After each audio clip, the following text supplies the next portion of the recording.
Salut à toutes et à tous et bienvenue dans ce nouveau tutoriel dédié à Figma et à la création non pas d'interface aujourd'hui mais de pictos. On va voir comment venir réaliser une petite pastèque pour prendre en main les outils de design, les outils de Pathfinder et tous les éléments pour créer des choses graphiques dans le logiciel. Ce tutoriel est tiré de ma formation complète Figma disponible sur tuto.com et dont le lien est dans la description. Si vous en avez besoin, n'hésitez pas. Si la vidéo vous a plu, un petit like, un partage, un abonnement, ça permet à la chaîne de vivre et de continuer à se développer. Je compte sur vous. Et puis, pour ma part, je vous dis à tout de suite pour le reste de la vidéo.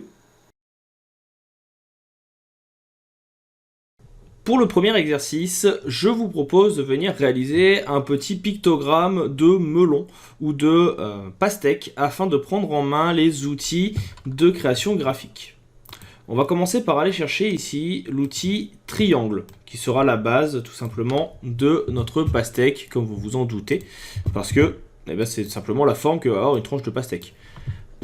À partir de ça, on va commencer ici par venir arrondir les coins. Donc je prends le point qui est ici, et je viens arrondir un petit peu le tout.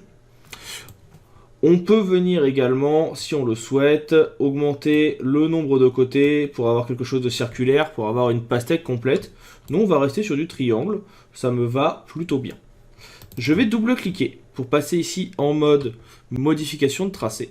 Et je vais venir rajouter un point au centre. Donc là, pour ça, vous voyez que là, je peux venir donc ajouter un petit point que je vais pouvoir par la suite venir modifier. Je vais le descendre un petit peu en appuyant sur la touche Shift. Et ici, on a un bouton d'arrondi qui va nous permettre de venir tout simplement arrondir notre tracé. Et voilà, en venant sur les côtés, je reste appuyé sur Shift, on va pouvoir créer un arrondi. C'est très léger, mais moi, déjà, ça me plaît bien. Je vais valider ici. Donc, on a bien notre part de pastèque qui est en place. Et on va changer, dans un premier temps, son fond pour mettre un fond un petit peu plus rouge. Une fois que ce fond est fait, on va pouvoir venir prendre différentes formes, différents outils pour créer à l'aide de masques d'écrêtage, les éléments suivants qui vont être colorés.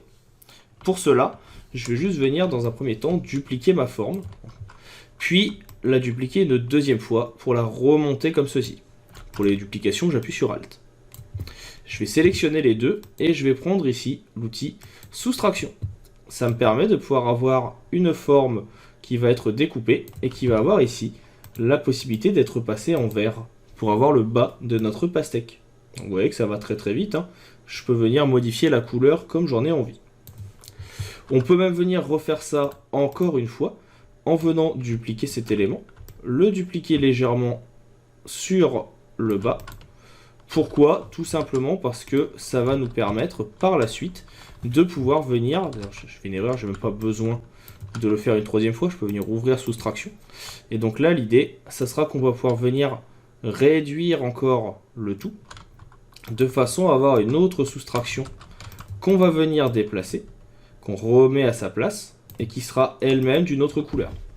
Donc comme ça, celle qui est au-dessus, je peux la mettre un petit peu plus claire, et celle-ci un petit peu plus foncée.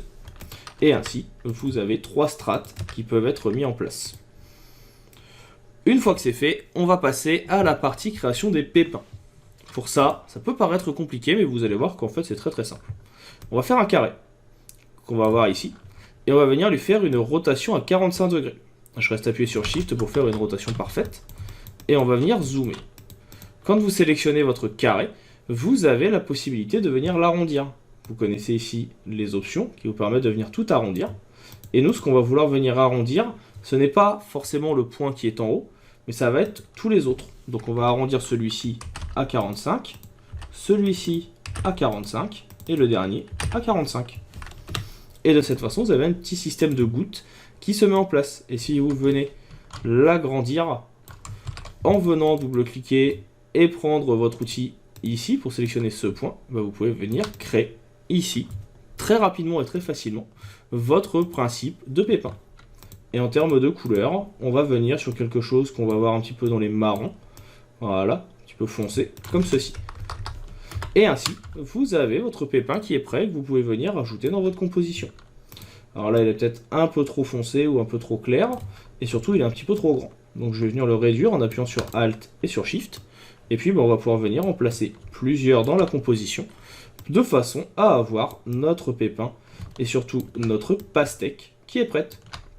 Vous pouvez, si vous le voulez, et que ça ne soit pas trop identique partout, modifier ici les différents points d'éléments de notre pastèque pour avoir des angles différents sur les pépins. Et ainsi, vous avez fait votre petite pastèque. On peut venir rajouter ici une petite ombre, ça peut être intéressant. Pour ce faire, je vais juste moi prendre un rectangle.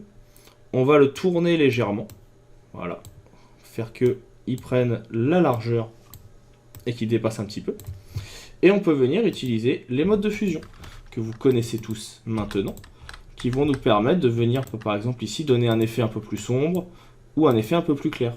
Et surtout, on va pouvoir se mettre par exemple en saturation, donc ici, changer la couleur. Vous voyez que si vous avez une saturation plus ou moins claire, vous allez pouvoir venir changer les ombres et autres.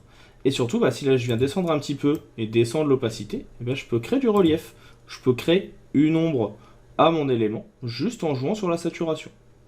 Donc à tester suivant le rendu que vous voulez. Et puis après, vous n'avez plus qu'à venir placer votre élément et votre ombre comme vous le voulez pour avoir quelque chose qui corresponde. Il y a énormément de possibilités de faire. Là, je ne vous en montre qu'une seule que je trouve assez rapide et assez simple. Vous pourriez bien sûr essayer avec d'autres modes. Vous pourriez vous mettre en mode normal et puis faire ensuite avec la forme de base ici, tout au-dessus, un masque d'écrêtage. Clic droit, Use a Mask. Donc de cette façon, alors j'oublie à chaque fois, c'est l'ordre, donc du coup c'est celui qui est en bas qui va permettre de faire un masque dans Figma. Donc hop, on sélectionne tout, Use a Mask, et donc là, vous pouvez maintenant utiliser le mode de fusion de votre choix pour pouvoir venir modifier l'effet. Vous voyez que ça marche bien aussi en overlay, mais il faudra bien sûr donc passer par cette étape de masque de fusion. Et ainsi, vous avez votre petite pastèque. Ce que vous pouvez faire aussi pour gagner pas mal de temps, c'est, n'oubliez pas de venir placer une couleur ici dans le nuancier. Donc là, on va l'appeler pépin, ce que j'avais oublié un petit peu plus tôt. On va sélectionner chacun de nos pépins directement. On va tous leur mettre la même couleur. Et maintenant, si je décide de changer la couleur de pépin qui est trop foncée, donc on édite.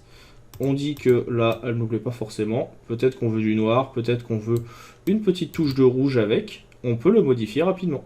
Toute l'importance, c'est l'utilité d'avoir ici des styles. Donc voilà pour ce petit effet. On va venir le mettre de côté. On le réutilisera ou on le gardera un peu plus tard pour nos projets. On va pouvoir maintenant s'attaquer au deuxième effet graphique qui va être la création d'un pictogramme d'ordinateur, qui peut être utile et qui va nous permettre aussi de pouvoir venir utiliser d'autres effets. Vous retrouverez, je vous le montre ici, la possibilité donc de venir retrouver le fichier. Je vais l'enregistrer en version locale, comme ça vous aurez les calques et vous pourrez l'ouvrir vous-même de votre côté en venant tout simplement venir faire soit un placement d'image, soit en venant faire un import. Alors je ne sais plus exactement comment on fait, mais si vous l'ouvrez dans un nouveau fichier Figma, normalement ça fonctionne. C'est un nouveau nouveau design file, voilà, qui devrait fonctionner. Dans tous les cas, j'espère que vous aurez pu prendre en main l'outil ou les outils graphiques ici, et on attaque notre deuxième pictogramme.